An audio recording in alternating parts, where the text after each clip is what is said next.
So this episode of Taizai has me feeling two different ways. On one hand, the fights in this episode, because it was mainly a fight-driven episode, a lot of epic battles, it was awesome, those parts. Like, the fighting was like, holy fucking shit. You have the Meliodas versus Bond looking sick, them doing demolition for almost half the episode. Then you also have Diane having a fight, and that looked gorgeous. The art and animation, it wasn't much of a fight, but it was pretty fucking sweet looking as well. So as far as the fights go, they looked awesome, and overall, okay, we're progressing.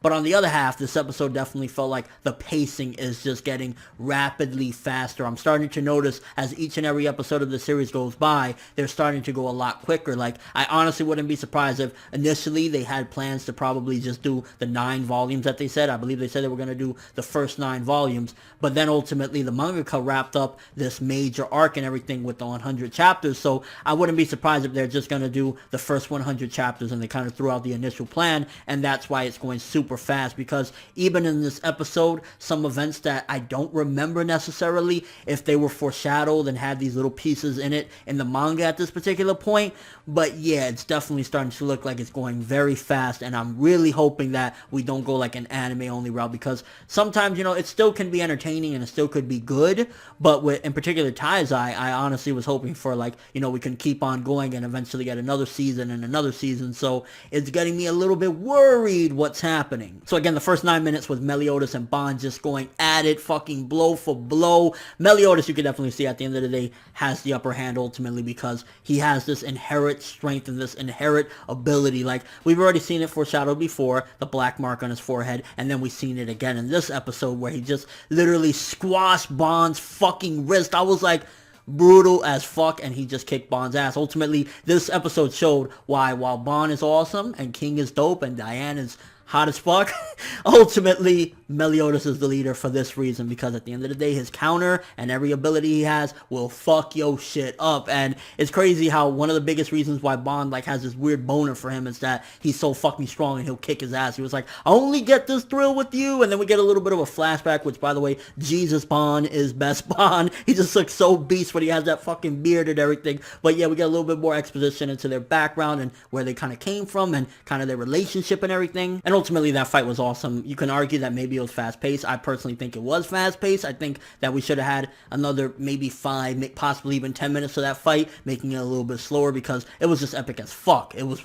really, honestly, a brawl that you would just love, because it's just so much carnage of both of them just going in, not giving two shits and a fuck. And the way Meliodas won, it was like, not only did he kick his ass, but then he threw him out the ring as well, like, I'm head honcho here, remember it. But then after that one, we started getting a little bit of foreshadowing of things. First of all, we see Jericho and Guida, so it's kind of giving us foreshadowing of something that might happen. Maybe they're going to come in and interrupt the tournament, or, you know, a big battle is approaching, so a little bit of setup right there, cool stuff. But then when we get to Diane's fight, that's when I started to notice that things is going real fast. It was like Diane versus Hauser could have been half an episode or more, because that was, you know, supposed to be in the manga. I remember, I think that was like a chapter or 2 or a chapter and a half. I can't really quite remember, but I remember that having a decent amount. And yeah, it was kind of very quick. And then the fight, we get like all this exposition and backstory and everything with the old guy. I believe his name was Kine or Kane.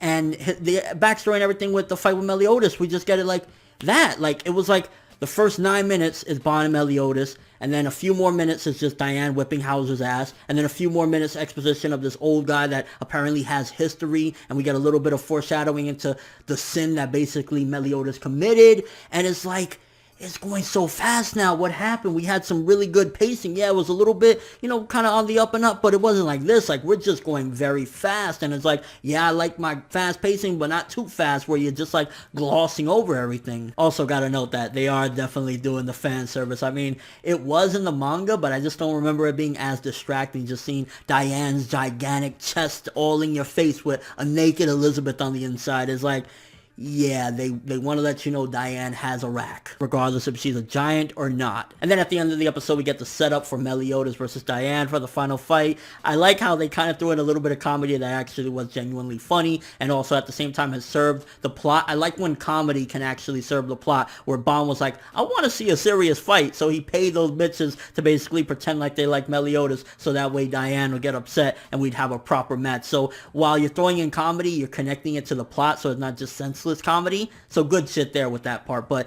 this episode, it was doing major speeding. That's one of the things. It started major speeding. Like, the fights were good. In particular, the Bomb versus Meliodas was like awesome fight. Awesome fight. Very fast, but awesome. Diane versus Hauser, too quick. And then the old guy in the exposition was too quick as well. But then ultimately, the thing that has me really worried is the end of the episode with the green-haired dude talking to like what seemingly is like a shadowed out something there, like a pseudo armor or something. We can't really tell in this episode what it is. And we see a poster that says Galder. Now, without being very, spoiler-free, the stuff that is regarding that particular character called Galder isn't supposed to happen yet for a bit. Now, I don't remember if that was actually showing up early in the manga or not, but ultimately it just seems like they're possibly going to be rearranging events and moving things around, and I really hope that's not the case. I honestly don't want for Seven Deadly Sins to go anime only. Like, I honestly was hoping that we could go possibly even weekly with this, or definitely have, seasonal breaks and keep coming back, but if they go anime only, or they blaze through the material to the point where we don't have nothing left, then we're going to be fucked. And with all that being said, it was still a good to a very good episode, leaning between 7.5 to an 8. Probably the 8 because the fights look great and we got a lot of progression and everything. But this episode got me really scared because of the increase in pacing, the speed, and moving events around, having characters that shouldn't show up yet ultimately show up already. And yeah, it's like, I don't know.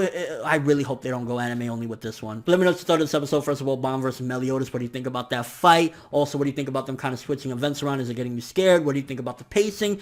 And all the fan service in this episode. Diane right now is like the poster child for boobies. Here are your thoughts of this episode. I personally thought, again, it was very good, but it's getting me scared. The pacing needs to slow down, and they need to not switch events around. But that's all I have for this review. Thanks for watching. Hope you enjoyed. If you liked anything I had to say or enjoyed the video, drop me a like. I'd greatly appreciate it. And if you haven't subscribed, if you could do so as well, that'd be awesome. I'm ForneverWorld, and as always, people, have an awesome day.